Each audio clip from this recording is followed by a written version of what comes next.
how to avoid the rat race. In today's video, I'm going to talk to you about how to avoid the rat race, and if you're in it, how to escape the rat race. Because boy, the rat race is for rats, not for people. I know because I was there when I worked for a big law firm, and that rat race is absolutely for the rats.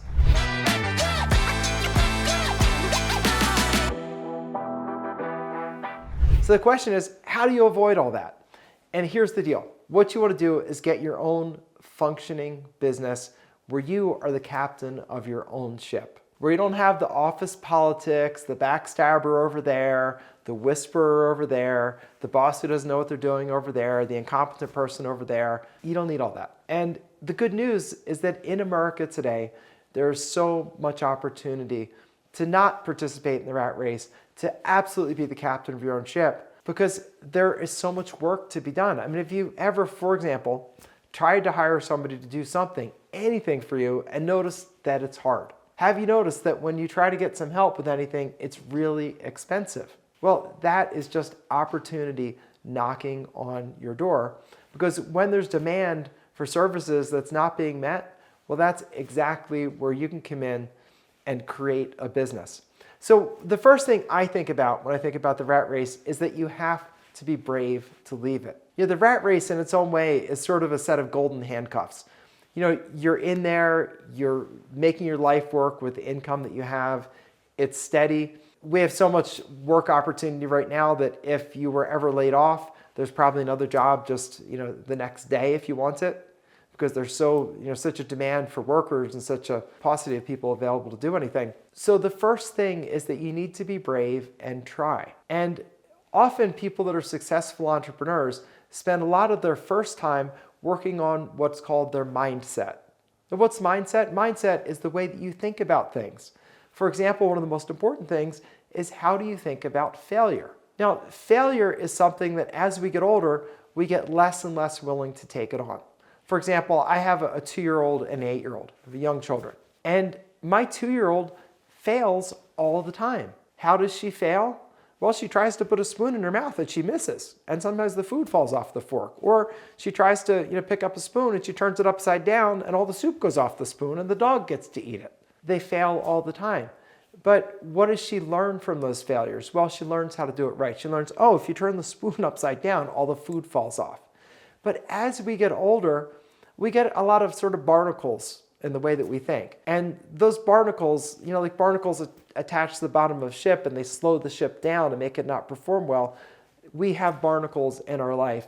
And often it's the fear of looking foolish, the fear of thinking someone's going to laugh at you, the fear that brother-in-law that thinks he's so superior is going to see, I knew you wouldn't make it. Who do you think you are? It's the people around us that we're afraid are going to look badly on us. It's being afraid that we won't be able to pay our bills. It's being afraid of feeling like a failure. And those are all valid feelings, and I completely understand them. So let's look at them. First of all, you need to understand if you're going to go out and do something, like try to make your own business, you are going to have false starts. There's no question about it. You will have false starts. You'll have things that don't work out. So it's a matter of managing those risks and managing your money so that those things are more like paper cuts and not a broken arm. And how do you do that? Well, the first thing is when you're going to start your own business, the best thing to do is start it on the side. Do something that you can do where you start it on the side, you still keep your job, so you keep your income coming in. You start your business on the side, and that's when you first start to experience your failures. Now, failures can be very small. Like maybe you put an ad out online and you don't get any leads from it. Okay, that's a small failure. And say, well, that didn't work. Let me change my ad and see, maybe it needs to be a green ad instead of a red ad. Maybe red said stop and people didn't like it. And you try a green ad and say, oh, that works a little bit better. And then maybe you think, I have some new wording for that ad.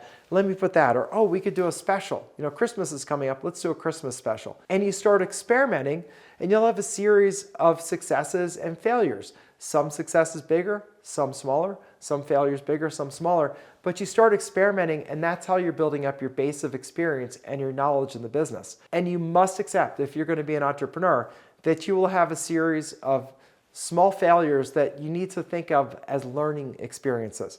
Just like my 2-year-old thinks of, when the food fell off the spoon, she doesn't howl about it, she puts the spoon back in again. And you need to return in some ways to that mindset and just make sure that you're not losing everything. And so the number one lesson, start your business as a side business.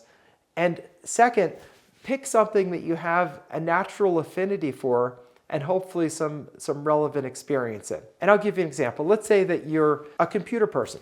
Here's a good example. Say you're a computer person. Like my first job was computer consulting for Anderson Consulting, which is a big, giant corporate consulting company.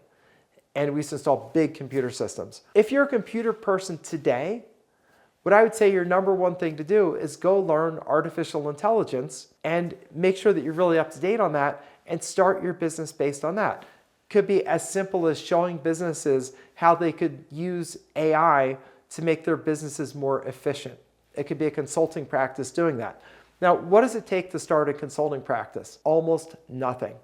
You basically need a business card and a website and decide what things you're going to offer, and then do some advertising for it. Not difficult, not hard, not expensive, and also something you can very much do on the side. You don't have to rent an office space. You don't have to rent a storefront.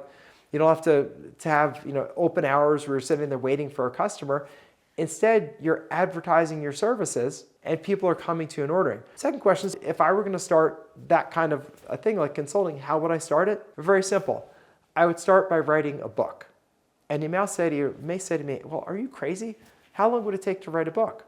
Well, these days with artificial intelligence, it could literally take a couple of weeks. There's a software I've been experimenting with called Manuscriptor. And Manuscriptor is AI that helps you write your book. It is crazy good. Literally, you could do a book in a couple of weeks. That would be a great book. And how does that fit in with the marketing plan? Well, you promote your book. Like, for example, you want it to be very niche-y.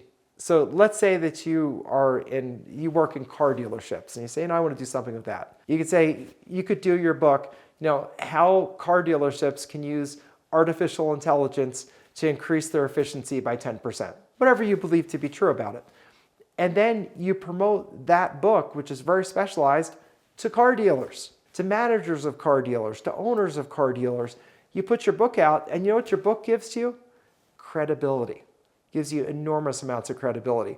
And did you know there are on-demand printing services that will print beautiful hardbound copies of your book on demand? You don't have to go to order 3,000 of them or anything like that. You can literally have them printed as people order them. You can also put them on Kindle for nothing, meaning it costs you a little money to put it on Kindle, but once it's on Kindle, a copy doesn't cost you anything. And you put that out, and that becomes your calling card and your credibility piece. And the key thing I want you to know there needs to be very niche. It's not just general. It's like how business can use AI. Not that. Make it as niched as possible so that you can, A, really bring high value to the client. And second, you can have a prospective client that looks at that and says, wow, this person knows my business. I'm a car dealer. I want to know how to be more efficient. And if I could increase my efficiency by 10%, man, my profits go through the roof. So the point is very niche-y. And you want to look around whenever you're thinking about your business, think about something that's in high demand.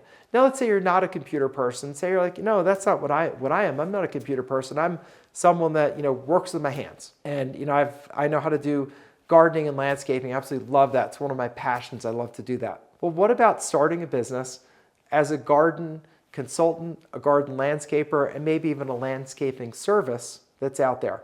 Because if you pay attention today in America, it is very difficult to get reliable people to do anything. And you might say, well, Bob, I don't want to be digging in the dirt all day. I could get exhausted doing that.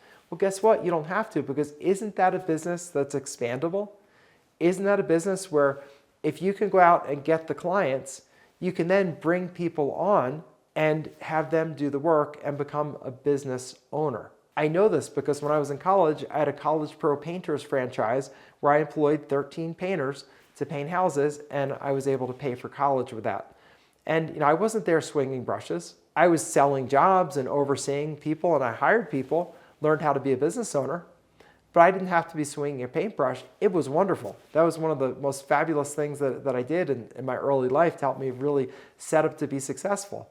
College Pro Painters is still in business today. Really great business. Now they also do for non-college students, and that was wonderful. It's a great low-cost franchise to start. Generally speaking with franchises, because I just mentioned, I'll mention a little further, generally speaking with franchises, I'm a moderate fan. They're very expensive. They can easily cost $250,000 to open up a franchise, and plus the real estate if you're going to have to operate it somewhere. That is a lot of money. I would much prefer that you start something on the side where you can start seeing if you're starting to pick up business, if it starts to grow. Once you have money coming in and money in the pipeline, then you're free to leave your job.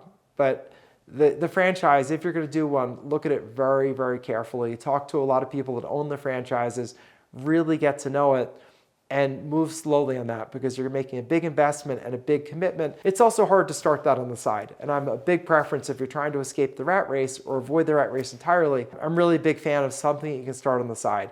And think about things that you have affinity for, relevant experience in, and that is in demand today. And the last thing I'll say about all this, when you price your services on the high side.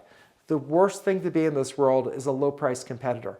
It is just a recipe to have an annoying, low margin, low profit sort of replacement job that you're a slave to. When you come out, resist the sort of pull to price low just to get the business, because what happens is that once you set your pricing, the next job tends to get the same kind of pricing because you may be working for one person like I pay $300 an hour for this consulting. And then the next person is going to expect that that's about what they pay. And if you say, no, it's $450 an hour, then you've got a big burden to overcome. Price it much higher than you think you need to. Generally speaking, when you're pricing a consulting type service, price it at about 3 times your actual hard labor cost. And that should break down, most businesses are something like this, about 1/3 labor, 1/3 general overhead, and 1/3 profit. And just trust me, I know it will seem high, I know it's hard. You'll get used to saying the high price as your business succeeds. Just don't come out as the low price. It's really a losing strategy. So those are all some great ways for you to avoid the rat race. And I do a business called Overages that's also suitable for that. If you want to learn about Overages, you can click on the link to see the intro to Overages video. That's a great business to start on the side, or you can click on the bottom. But whatever you decide to do, I wish you all the best. Get out of the rat race. It's for rats. You're not a rat, so get out of it. This is Bob Diamond. I'll see you next time.